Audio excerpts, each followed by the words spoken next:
Let me be real with you for a second. Most people in their 20s aren't broke because they're lazy or careless. They're broke because nobody ever sat them down and showed them the specific everyday habits that silently drain their future. You could be doing everything you think is right.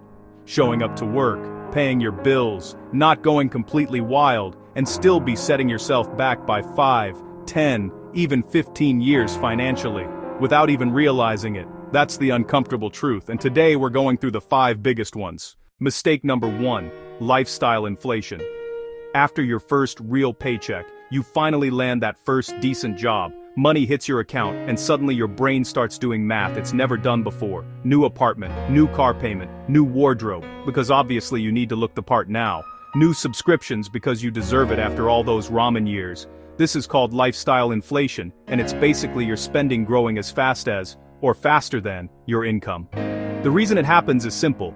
We reward ourselves. And why wouldn't you? You worked hard, but here's the thing.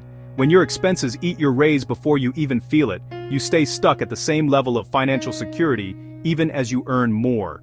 The fix is straightforward. Before you upgrade your lifestyle, automate a percentage of that new income straight into savings or investments, even 20%. You lived without it before, you won't miss it now.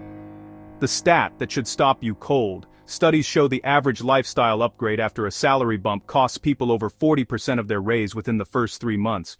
You worked for that money. Don't hand it back to Amazon and a car dealership.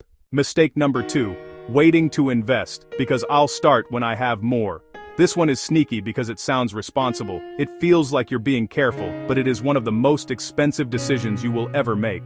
The logic goes like this: I'll start investing when I have a stable job, when I pay off this debt, when I have more to put in, when things settle down. The problem is things never fully settle down. Life always has a next expense, and every year you wait, compound interest, which is basically money making more money over time, is working for someone else, not you. The fix is to start with whatever you can. Seriously, even $20 or $30 a month. The habit and the time in the market matter more than the amount right now. Here's the stat that should genuinely shake you. If you invest just $100 a month starting at 22, you could have over $300,000 by retirement. Start at 32? You're looking at roughly half that. Same amount of money, a decade of difference. That gap is free money you're leaving on the table every single month you wait. Mistake number 3, paying only the minimum on credit card debt. Credit card companies are not your friends. They are brilliant businesses designed to make money off the gap between what you owe and what you actually pay back. When you carry a balance and only pay the minimum each month, you are feeding that machine. Most credit cards charge somewhere between 20 and 29% interest annually.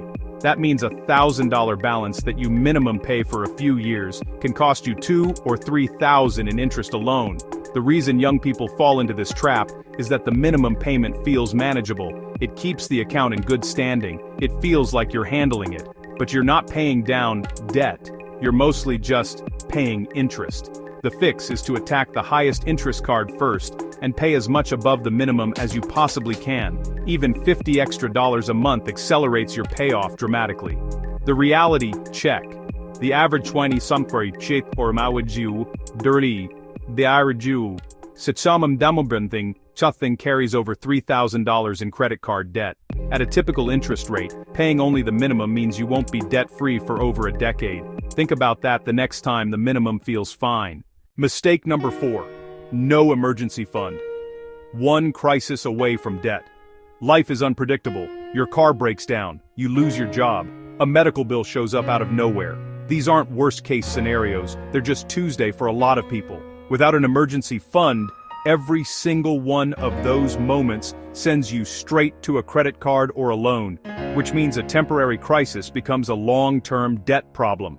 People skip this step because saving feels slow and boring, especially when you have debts to pay or goals you want to hit.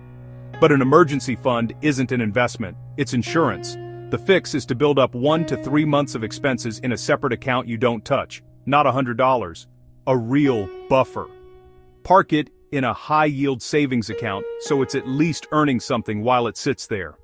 The stat: nearly 60% of adults couldn't cover an unexpected $400 expense without borrowing. That's not a small financial problem. That's most people living one bad week away from a spiral.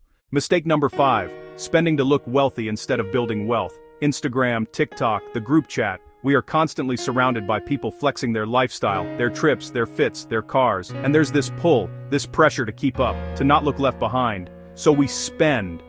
Dinners we can't afford, clothes we don't need, events we go to for the picture, not the experience. This is FOMO spending on steroids. The problem is, real wealth is invisible.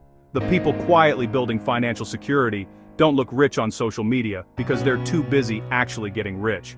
The fix is to ask yourself one question before any non-essential purchase. Is this making me look wealthy, or actually making me wealthier? That pause changes a lot. The stat worth knowing. Research shows that most millionaires drive ordinary cars, don't live in flashy neighborhoods, and spend far below their means.